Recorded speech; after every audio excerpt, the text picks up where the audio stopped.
You know, when a chemist gets handed a vial of some complete mystery substance, how do they even begin to figure out what's inside? I mean, down to the actual atoms. Well, today, we're pulling back the curtain on that exact process. We are going to decode quantitative analysis. Think about it. Every new material, every potential medicine, it all starts out as an unknown. Before scientists can figure out what it does, they have to answer the most basic question. What is it? This process right here, this is the blueprint for that discovery. It's how we go from a total unknown to its most fundamental identity, its chemical formula. This is square one for all of chemical innovation. So, first things first, we're going after the big two, the most common elements in organic compounds, carbon and hydrogen. They're the backbone of pretty much everything. And the amazing part, there's a method that lets us trap and measure both of them in one single, really clever experiment. The secret is surprisingly simple. We burn it. Now, that might sound a little crude, but complete combustion is an incredibly precise chemical tool. What it does is force a total reset. Every single carbon atom in our mystery sample gets converted into a carbon dioxide molecule. And at the same time, every hydrogen atom becomes part of a water molecule. So you see, we've just converted our unknown elements into two very familiar things that we know exactly how to catch. And this slick-looking apparatus is how we do it. Just think of this as our evidence collection kit, specifically designed to capture the clues, that CO2 and H2O, that pop out of our combustion reaction. Let's start with Zone 1, the furnace. This is where the action happens. We start with a sample that's been weighed with extreme precision. The copper-2 oxide pellets in there, they're kind of like an insurance policy. They create a super oxygen-rich environment to make absolutely sure the combustion is complete. We can't have any carbon left over as soot or anything like that. Every last atom has to be accounted for. Okay, so now the hot gases flow into Zone 2, the mass traps. It's a two-stage process. The first U-shaped tube has a chemical that is really good at grabbing water out of the air. The rest of the gases keep going to the second tube, which is filled with a different chemical that's designed to absorb all the carbon dioxide. The real genius here is how simple it is. We weigh each tube before the experiment, and we weigh them again right after. The weight gain in that first tube, that's the exact mass of water we made. And the weight gain in the second tube, the exact mass of CO2. We've trapped our clues. So we have our weights. How do we turn that into answers? Well, it all comes down to a fixed ratio. See, a molecule of CO2 always has one carbon atom and two oxygen atoms. Because we know what each atom weighs, we know for a fact that in any amount of CO2, carbon will always make up about 27% of its total weight. It's a constant. So if we know the total weight of the CO2 we trapped, we can instantly figure out how much of that weight came from the carbon in our original sample. The exact same logic works for figuring out the hydrogen from the water we trapped. Let's make this real. Imagine we started with just 0.246 grams of our compound. That is tiny. After we run the experiment, we find that our CO2 trap got heavier by 0.198 grams, and the water trap gained 0.1014 grams. All we have to do is plug those numbers into the formulas we just talked about, and just like that, the map tells us the truth. Our unknown compound is 21.95% carbon and 4.58% hydrogen. See? Our blueprint is starting to come together. Okay, carbon and hydrogen are in the bag, but what about another really important element? Nitrogen.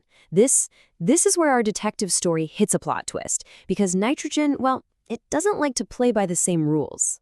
So here's the problem. When we burn nitrogen, it doesn't form a nice, stable oxide that we can just trap and weigh. It's a bit slippery, so our simple trap and weigh method is out. We need a totally new strategy, and this leads us down two different roads. One method is to convert all the nitrogen into a pure gas that we can measure by its volume. That's the Dumas method. The other is to convert it into a different chemical that we can measure using a reaction.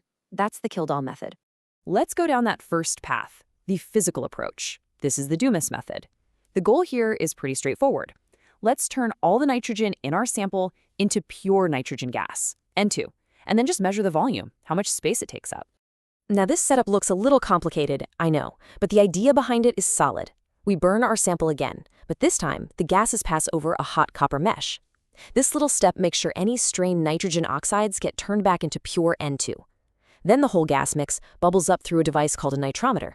The liquid inside absorbs everything else, like CO2, leaving only pure nitrogen gas to collect at the top, where we can easily measure its volume. But there's a small catch. a really critical one. The gas we just collected isn't 100% pure nitrogen because it bubbled through a liquid. It's a little humid in there. It's picked up some water vapor, and that water vapor has its own pressure, which we call aqueous tension. It's like a little bit of phantom pressure that throws off our reading. So, to get the true pressure of just our dry nitrogen, we have to look up the value for that day's temperature and subtract it. It's a super important correction to get the right answer. So this all leads to a two-step calculation. First, we have to standardize the volume we measured. Why? Because a gas's volume changes with temperature and pressure. So to make a fair comparison, we use this formula to calculate what the volume would be at a universal baseline called standard temperature and pressure, or STP.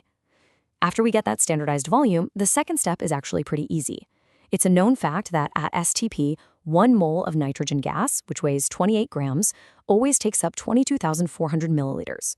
So we use that constant to turn our volume directly into a mass and then a percentage. Let's see it in action. Okay, in the lab, the barometer reads 715 millimeters of pressure. We check a table and see the aqueous tension at our lab's temperature is 15 millimeters. So first things first, we subtract that to get the real pressure of our dry nitrogen, 700 millimeters. We plug that number plus our measured volume and temperature into that first formula. Boom, our standardized volume at STP is 41.9 millimeters.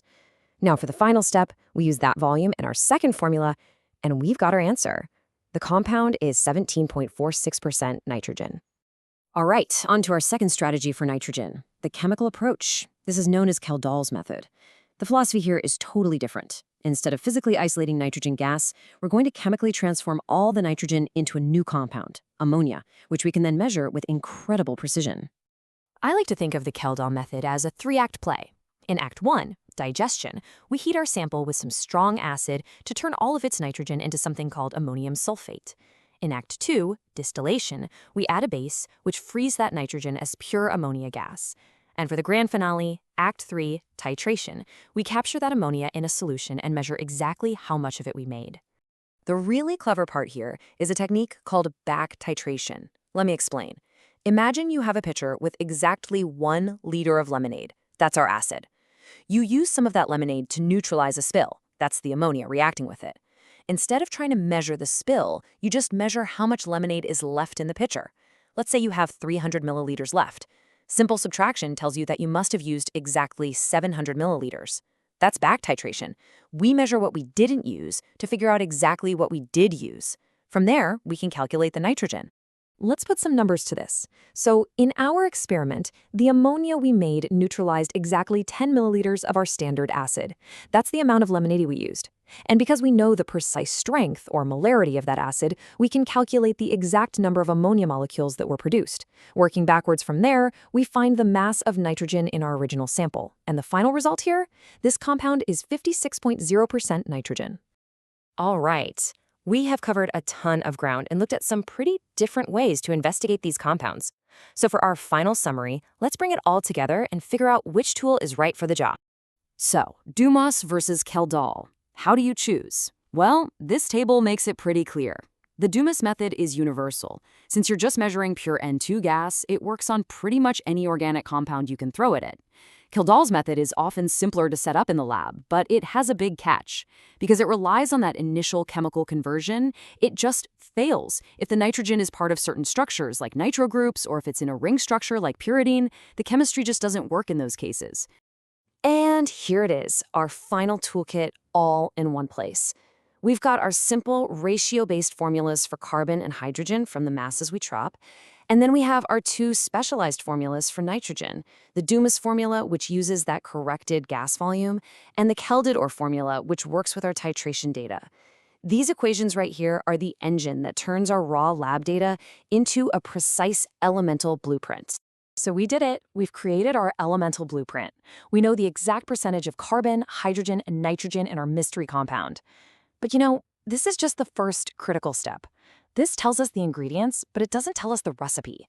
It tells us which atoms are there, but not how they're all connected together in 3D space, which leaves us with the next huge question. Now that we have the elemental blueprint, how do we figure out the final 3D structure of the molecule?